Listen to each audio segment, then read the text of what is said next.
आज तर बघल्याबघल्यासनं लगेच जाऊन तुमची करावीशी इच्छा होणार आहे, तोंडाला पाणी सुटेल.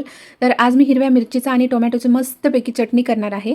तर इथे बघा मस्त टोमॅटो भाजून घेतला, हिरव्या मिरच्या थोडं तेल टाकून भाजून घेतली, त्याच्यामध्ये लसूण आणि कोथिंबीर टाकून घेतली आणि जाडसर असं मिक्सरच्या भांड्यात मी ग्राइंड करून घेतलेलं आहे. तेल टाकून घेतलेलं आहे. तेलामध्ये जो आपण हा मिरचीचा ठेचा काढलेला होता तो टाकून घेतलेला आहे आणि याला मस्तपैकी फिरवत राहायचं आहे. कमी गॅसवरती छान असं पाणी आटेपर्यंत शिजवायचं आहे याला आणि मस्तपैकी मीठ टाकून घ्यायचं आहे वरतून चवीनुसार.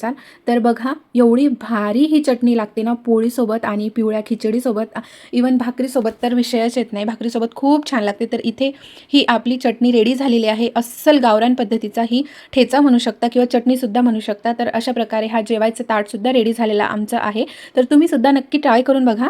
तर ही रेसिपी आवडली असेल तर नक्की लाईक, शेअर, सबस्क्राईब आणि कमेंटसुद्धा करा आणि हा इंस्टाग्रामवरती असेल ना तर नक्कीच फॉलो करा फ्रेंड्स. भेटते तुम्हाला परत अशाच एका रेसिपीसोबत. तोपर्यंत व्हिडिओ बघल्याबद्दल धन्यवाद. बाय.